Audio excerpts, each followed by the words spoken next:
meio. O pênalti meia altura é o único pênalti que todo goleiro alcança.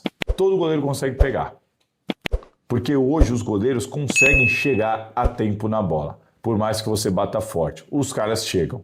O pênalti meia altura é um pênalti, enfim, para mim que deveria ser vetado pelas comissões técnicas. Meu filho, você bate como você quiser, desde que seja rasteiro, no alto ou no meio. Ou aquela batida do Neymar que espera o goleiro cair e toca do outro lado. Porque chegar correndo na bola, batendo de chapa, meia altura, é um prato cheio para o goleiro, ele só precisa acertar o canto, como aconteceu, e a bola nem foi muito no canto, foi mais para o meio, apesar de ter ido no alto, bateu forte, mas como eu falo, não adianta, bater forte, o goleiro vai chegar se ela for meia altura. Não pode mais bater pênalti meia altura. Isso para mim está muito claro, eu falo faz tempo, e o Roberto não bateu bem, péssima decisão e acabou desperdiçando o pênalti. Só que dali para frente, curioso, o Corinthians não se desanima com a perda do pênalti. O Palmeiras vem sendo melhor, comete o pênalti, o Yuri Alberto perde o pênalti e o Corinthians melhora no jogo. E aí o Corinthians tem a segunda parte toda praticamente do segundo tempo melhor que o Palmeiras. O que muda? O que muda é que nos minutos finais o Palmeiras teve uma chance claríssima de gol. Que o Gustavo Henrique tira a primeira dentro da área ali, o Palmeiras chega pela esquerda, sobra, eu não lembro qual é o jogador do Palmeiras que chuta, o Gustavo Henrique chega, abafa, ali já seria gol, a bola sobra para o Giai, que bate, a bola ia entrar e o André Ramalho tira em cima da linha e salva o Corinthians. Então, cara, é um primeiro tempo demais, assim, muito, muito bom mesmo, pênalti perdido de um lado, bola em cima da linha do outro lado, muito bem disputado, um grande primeiro tempo em que as equipes alternaram ali bons e maus momentos. Vem o segundo tempo, o Palmeiras para mim começa melhor que o Corinthians, vai melhor que o Corinthians, um jogo um pouco mais parado, né? Teve a lesão do Bruno Fux, teve discussão com o árbitro, teve problema do laser, enfim, foi um jogo um pouquinho mais chato, entre aspas, no segundo tempo, mas mesmo assim bem jogado, o Palmeiras melhor de novo na primeira metade do segundo tempo, o jogo começou a ficar tenso com o passar do tempo, aquela impressão de que quem fizer vai ganhar o jogo, até que o Corinthians chega ao seu gol num baita de um vacilo da defesa do Palmeiras e uma inteligência muito grande dos jogadores do Corinthians, principalmente do Rodrigo Garro. Porque o Yuri Alberto sofre a falta, ele sai caminhando, discutindo com algum jogador, fica aquela impressão de que o Garro vai pôr a bola na área, o Palmeiras não muito atento, talvez esperando que o lance fosse demorar mais para ser batido, o Garro dá uma cavada por cima da marcação, bate rápido a falta, o Mateuzinho também pega rápido, já manda para a área, acerta o cruzamento, enfim, o Palmeiras não estava esperando e não estava preparado e posicionado para se defender daquela bola. Erro fatal e mérito para a inteligência do Rodrigo Garro no lance e para a batida sensacional do Mateuzinho, pegou muito bem e o Memphis Depay entra na área numa posição que ele faz muito na Holanda e de cabeça marca o gol da vitória do Corinthians. Um belo gol, aliás, uma bela cabeçada do Memphis Depay. E aí me chama a atenção, eu imaginei que o Palmeiras fosse ali ter um certo domínio, pensei que o Corinthians ia recuar, que o Palmeiras ia para cima, e não foi o que aconteceu. 3 minutos depois, o Palmeiras chega ao gol de empate no gol anulado por impedimento. Um balde de água fria na Neoquímica Arena, 3 minutos depois, a Neoquímica Arena ali, eufórica, o Palmeiras empata o jogo. O empate surge numa falta assim, enfim, desinteligente do Ranieri, porque extremamente infantil no lance, comete uma falta boba, a jogada é mega conhecida do Palmeiras, bola no Gustavo Gomes, ele joga para o meio, o Maurício acerta um chute bonito pra caramba de esquerda ali, meio que de voleio, o Hugo Souza não consegue nem ter uma reação, e aí o gol é anulado por impedimento. Minha opinião eu acho que é de todo mundo, precisamos do impedimento semiautomático, precisa a CBF tomar vergonha na cara, porque tem dinheiro para isso, e contratar a tecnologia para termos aqui no Brasil o impedimento semiautomático, porque, cara, o lance é inconclusivo. Não dá para dizer se estava ou se não estava impedido. Eu encontrei, a Globo postou no Instagram dela uma imagem, que foi a melhor imagem que eu vi até agora. Se você não viu, vai lá e veja. Uma fotografia do lance, porque tem muita imagem do alto, borrada, enfim, tem muita imagem que não dá para ver nada. E ali a Globo postou uma foto, um frame ali do lance, tá? Ali é muito claro, a linha está traçada para um, traçada para outro, está impedido, ponto final. Só que a questão para mim é, a linha do Ranieri, para mim, não está traçada no lugar certo. Deveria estar mais perto do ombro. Ela está, para mim, perto demais, fora demais do ombro do Ranieri. E a bola já tinha saído do pé do jogador do Palmeiras na batida da falta. Então deveria ser um frame antes, na minha opinião. O VAR deveria traçar a linha um frame antes, porque a bola lá já estava saindo do pé do jogador do Palmeiras. E aí, se puxasse um frame, será que o Gustavo Gomes já está impedido? Pode ser que estivesse mais impedido, mas pode ser que não. Então, assim, é muito difícil. Para mim, o VAR não conseguiu esclarecer o lance é difícil demais, mas para mim, aquele frame não é o ideal, a linha no Ranieri também não está no lugar certo. Do que nós vimos e da foto que eu vi na Globo, ela mostra que está impedido e acabou. Agora, estava impedido? Eu não consigo cravar. Nem que sim, nem que não. Precisamos do impedimento semiautomático, da tecnologia. Muito difícil falar desse lance, porque a linha não está no lugar certo, a batida da bola lá também não.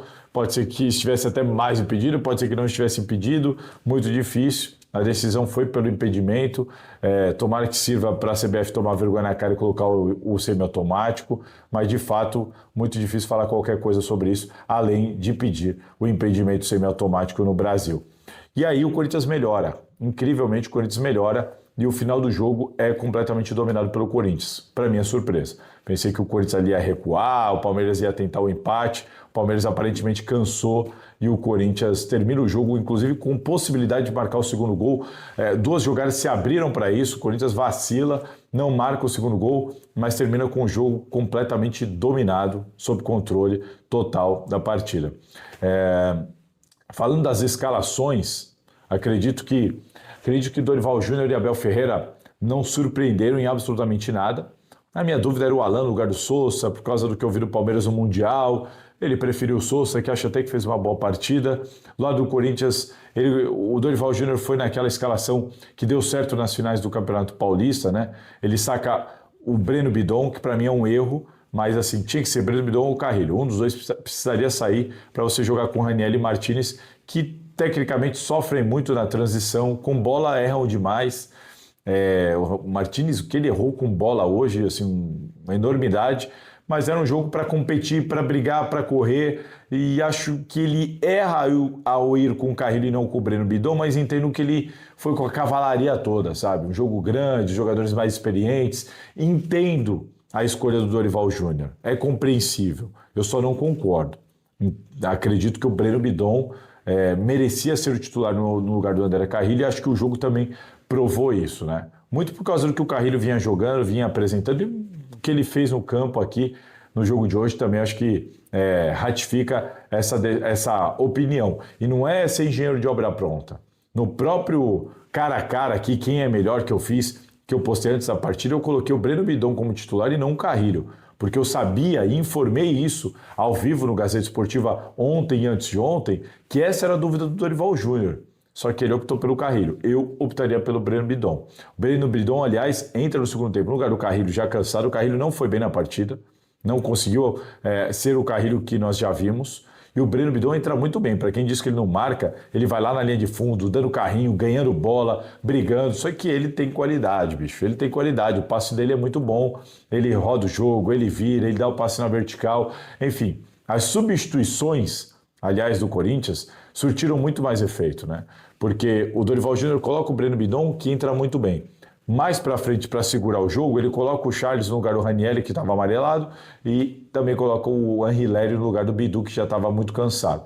E o Corinthians termina o jogo com tudo sob controle e com todo mundo participando bem. Do outro lado, o Abel Ferreira, tirando a zaga, quando ele precisa colocar o Mikael no lugar do Fux por uma necessidade, ele coloca o Alan no lugar do Sousa e o Flaco Lopes no lugar do Vitor Roque. Poucas substituições, não está confiando muito, acho que nesses jogadores de banco, tem os seus desfalques, mas o Palmeiras não melhora com essas substituições. Esse é o ponto.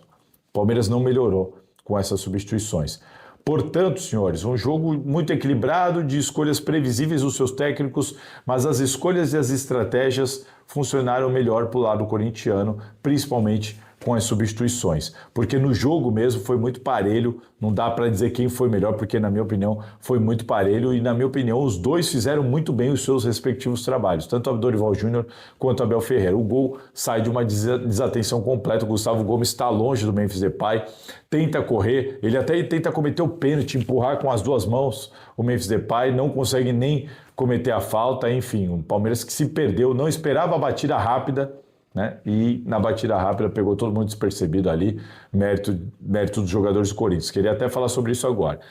Falando individualmente, do lado do Palmeiras, para mim, gostei da partida do Sousa. Vitor Roque se movimentou muito bem, criou algumas possibilidades. Sousa muito bem na partida, mas no mais nenhum grande destaque.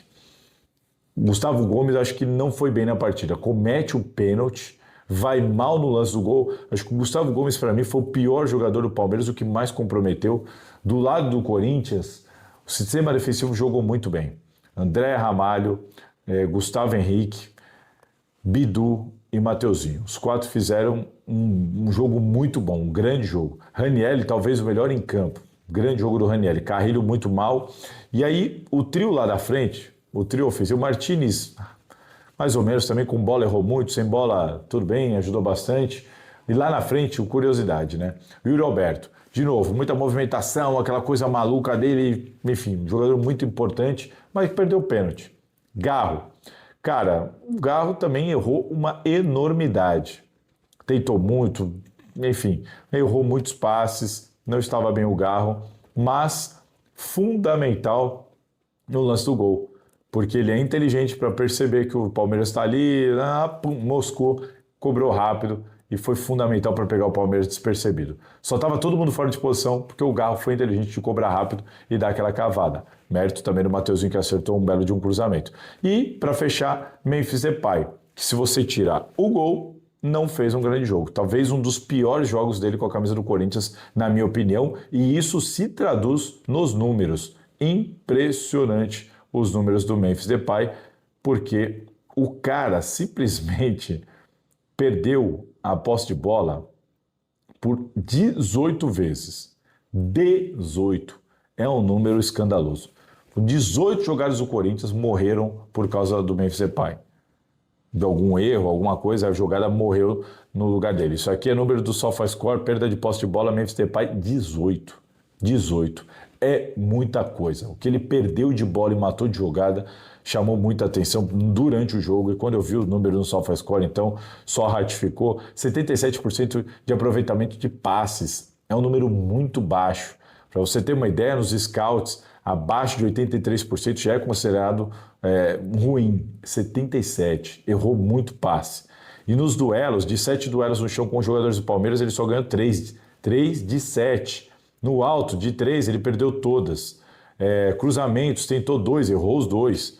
Passe longo, 1, errou também. Enfim, sofreu o pênalti e marcou o gol. Decidiu o clássico, foi um jogador extremamente importante. Foi decisivo, decidiu o jogo. Mas jogou bem? Não, não jogou bem. Não jogou bem. Tem que saber separar as coisas. Se você tirar o gol, o antes e o depois do Memphis é muito ruim. Tem um lance que ele dá uma canelada, a bola vem do alto, ele deu de canela, que se fosse o Romero ia virar meme. Mas assim, me parece fora de forma, sem energia, num 1 contra 1, mal, lento. Não sei o que está acontecendo, mas tá lento o Memphis Depay. Mas enfim, se você tem Hector e Romero e e Thales Magno no banco, ele vai continuar jogando. Não tem muito jeito.